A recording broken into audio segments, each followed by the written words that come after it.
نحمده ونصلي على رسوله الكريم اما بعد فقد قال رسول الله صلى الله عليه وسلم لا عدوى ولا طيرة ولا هامة ولا صفر او كما قال صدق اللہ العظیم۔ کیا سفر کا مہینہ منحوس مہینہ کہلاتا ہے؟ کیا اس مہینے میں شادی بیاہ اور خوشی کی تقریبات نہیں کرنی چاہیے؟ کیا اس مہینے میں آسمان سے آفتیں اور مصیبتیں نازل ہوتی ہیں؟ لوگوں کے ذہنوں میں اس حوالے سے مختلف قسم کے سوالات ہیں۔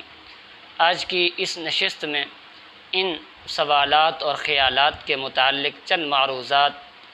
آپ حضرات کے سامنے پیش کی جائیں گی۔ سب سے پہلی بات کہ اس کو سفر کا مہینہ کیوں کہتے ہیں، علماء کرام نے اس کی مختلف وجوہات بیان فرمائی ہیں۔ بعض علماء کرام یہ فرماتے ہیں کہ سفر کا لفظی معنی ہوتا ہے خالی ہونا،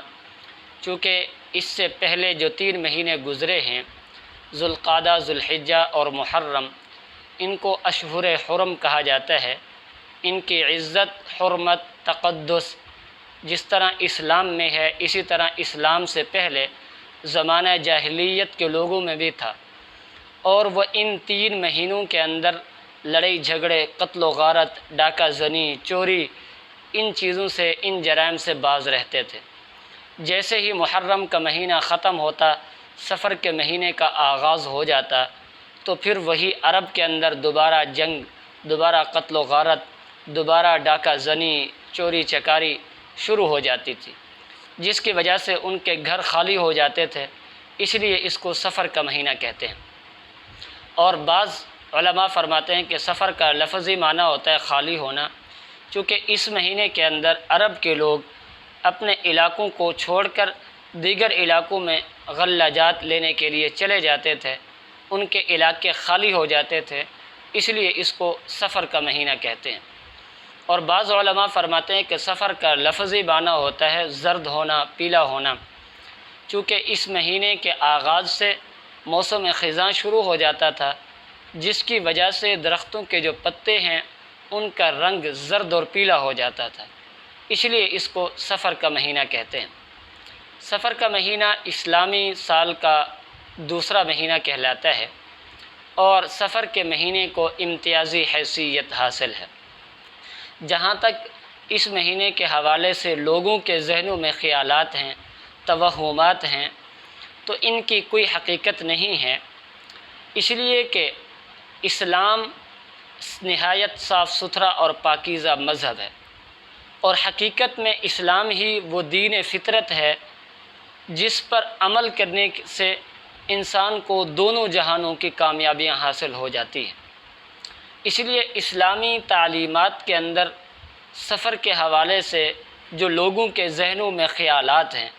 یہ اسلام سے پہلے زمانہ جاہلیت کے لوگوں میں تھا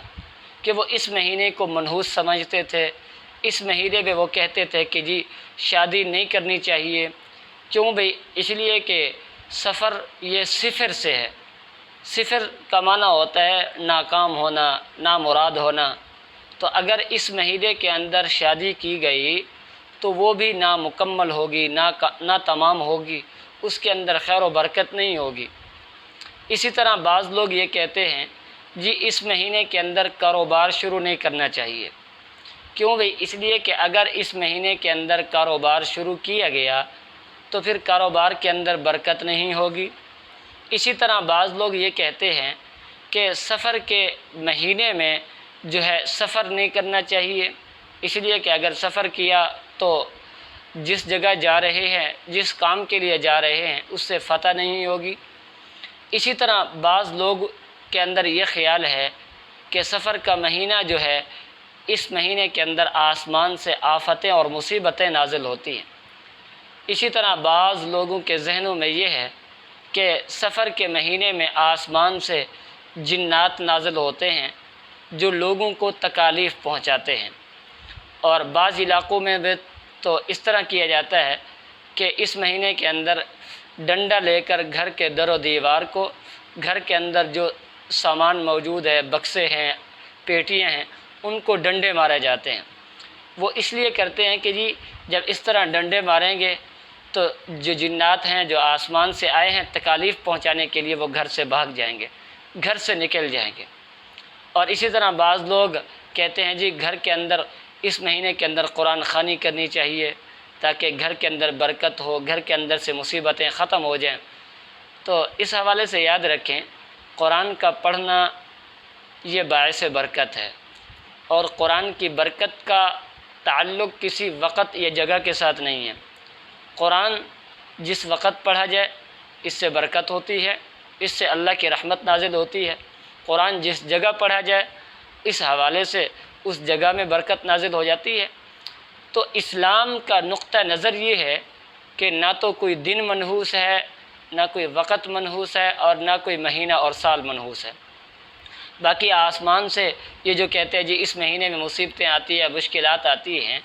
اور اس طرح کے لوگوں کے ذہنوں میں جو خیالات ہیں، توہمات ہیں، آج افسوس کا عالم تو یہ ہے کہ اس طرح کی بدعات اور رسومات اور خیالات ہم نے اپنے ذہنوں میں پیدا بھی کر لیے، اور پھر ان سے بچنے کا حل بھی ہم نے تلاش کر لیا ہے۔ بھی آسمان سے آفتیں نازل ہوتی ہیں، لہٰذا ڈنڈا لے کر گھر کے در و دیوار کو بجاؤ، گھروں کے اندر قرآن خوانی کرو، شادی بیاہ نہ کرو بھائی، سفر نہ کرو، کاروبار کو شروع نہ کرو، اس طرح کے خیالات۔ اور پھر اپنی بات کو سچا ثابت کرنے کے لیے لوگ ایک حدیث کا سہارا لیتے ہیں۔ وہ حدیث یہ ہے کہ جناب نبی کریم صلی اللہ علیہ وسلم نے فرمایا، من بشرنی بخروج سفر بشرتہ بالجنہ، کہ جس نے مجھے سفر کے ختم ہونے کی خوشخبری دی میں اس کو جنت کی خوشخبری سناتا ہوں۔ وہ کہتے ہیں دیکھیں جی سفر کا مہینہ منحوس تھا، سفر کا مہینہ مشکل تھا، اس کے اندر آفتیں اور مصیبتیں نازل ہو رہی تھیں، اس لیے تو حضور اس مہینے کے ختم ہونے کی آرزو اور تمنا کر رہے ہیں،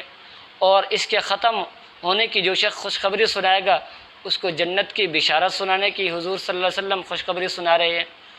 تو اس جاننا چاہیے کہ اس حدیث کی حیثیت کیا ہے۔ اس حدیث کے حوالے سے علماء کرام یہ فرماتے ہیں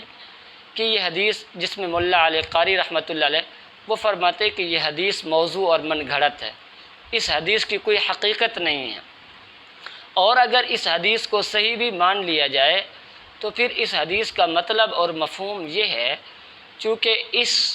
سفر کے بعد جو مہینہ شروع ہونے والا تھا ربیع الاول کا، اس مہینے کے اندر حضور کا وصال ہونا تھا، حضور نے اس دنیا سے جانا تھا، تو اللہ سے ملاقات کے شوق میں حضور یہ تمنا کر رہے تھے، یہ خواہش کر رہے تھے کہ کسی طریقے سے سفر کا مہینہ جلدی گزر جائے اور پھر اللہ سے ملاقات ہو جائے۔ تو حضور اللہ سے ملاقات کے اشتیاق اور شوق میں سفر کے مہینے کے ختم ہونے کی آرزو اور تمنا کر رہے تھے، نہ کہ اس حوالے سے کہ یہ مہینہ منحوس ہے، اس مہینے میں مصیبتیں نازل ہوتی ہیں۔ اور بعض لوگ یہ کہتے ہیں جی سفر کے پہلے جو 13 دن ہیں وہ بہت سخت دن ہیں۔ کیوں بھائی؟ اس کی وجہ بھی وہ یہ بیان کرتے ہیں، چونکہ اس کے پہلے 13 دنوں میں حضور بیمار ہوئے تھے، حضور اس مہینے کے پہلے 13 دنوں میں بیمار ہوئے تھے، اس لیے یہ پہلے 13 دن سخت اور منحوس دن ہیں۔ تو سب سے پہلی بات تو یہ ہے کہ اس کی کوئی حقیقت نہیں ہے، کوئی حقیقت نہیں ہے، اس لیے کہ حضور علیہ الصلاۃ والسلام کی مرض الوفات کا آغاز سفر کے پہلے 13 دنوں سے نہیں بلکہ سفر کے آخری دنوں میں تھا۔ اور بعض علماء تو یہ فرماتے ہیں کہ حضور سفر کے مہینے میں بیمار ہوئے ہی نہیں ہیں، بلکہ حضور کی بیماری کا آغاز ربیع الاول کے مہینے سے ہوا ہے۔ لہٰذا جب حضور کی بیماری سفر کے پہلے 13 دنوں میں نہیں ہے،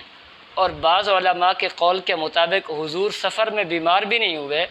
تو پھر حضور کی بیماری کی طرف نسبت کر کے اس مہینے کے پہلے 13 دنوں کو سخت دن کہنا یا منحوس دن کہنا یہ بالکل بھی ٹھیک نہیں ہے۔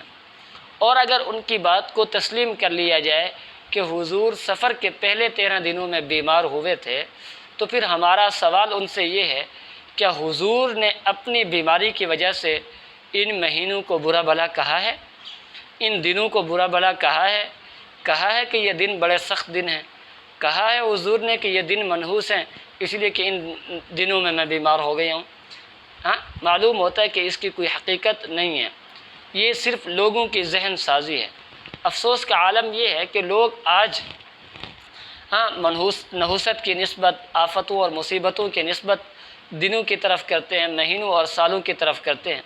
جبکہ قرآن مجید سورہ شورى میں اللہ فرماتے ہیں وما اصابکم من مصیبت فبما کسبت ایدیکم، کہ تمہیں جو بھی مصیبت پہنچتی ہے،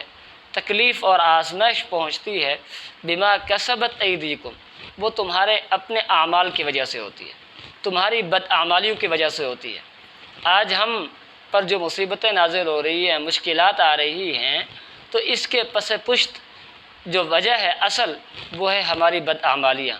وہ ہماری نافرمانیاں ہیں، وہ ہمارے گناہ ہیں۔ ہم اپنے اعمال کو درست کر لیں، اپنی زندگی کا رخ سیدھا کر لیں، تو پھر ساری آزمائشیں بھی ختم، ساری مصیبتیں بھی ختم، ساری مشکلات بھی ختم ہو جائیں گی۔ یہ تو عرب کے لوگوں کا دستور تھا، وہ کہتے تھے کہ جی یہ سفر کا مہینہ سخت دن ہے، سخت مہینہ ہے، اس مہینے میں مصیبتیں نازل ہوتی ہیں۔ کیوں بھائی؟ وہ کہتے تھے جی اس مہینے میں قتل و غارت ہوتی ہے، خون ریزی ہوتی ہے، عورتیں بیوہ ہو جاتی ہیں، بچے یتیم ہو جاتے ہیں، لہٰذا اس لیے یہ دن منحوس ہیں۔ اب اگر دیکھا جائے تو وہ اپنے اعمال کی طرف نہیں دیکھ رہے۔ بھئی اگر تم اس مہینے کے اندر جنگ نہ کرو، لڑائی جھگڑا نہ کرو، قتل و غارت نہ کرو، جس کے نتیجے میں خون ریزی نہیں ہوگی،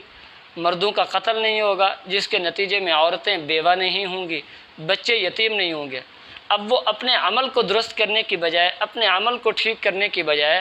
وہ نحوست کی نسبت کرتے تھے مہینے کی طرف، اپنے اعمال کی طرف نہیں۔ تو اس لیے اگر ہم اسلامی تعلیمات پر صحیح طریقے سے عمل کر لیں تو سب کچھ ختم ہو جائے گا، مصیبتیں بھی ختم، آزمائشیں بھی ختم، آفتیں بھی ختم۔ آج ہماری دین سے دوری کی وجہ سے ہمارے اوپر آزمائشیں آتی ہیں، مشکلات، بدعات اور رسومات ہمارے اندر داخل ہو گئی ہیں۔ جب سے ہماری زندگیوں سے نبی کی سنت، نبی کا طریقہ نکلا ہے، اسی وقت سے ہمارے اندر بدعات، رسومات، طرح طرح کے خیالات، طرح طرح کے توہم ہمارے اندر داخل ہو چکے ہیں۔ اس حوالے سے اسلامی تعلیمات بالکل واضح ہیں، نہ تو کوئی دن منحوس ہے، نہ کوئی مہینہ، نہ کوئی وقت، نہ کوئی جگہ۔ اگر انسان پر کوئی مصیبت پہنچتی ہے، انسان پر کوئی آفت آتی ہے، تو اس کی وجہ اس کے گناہ ہیں۔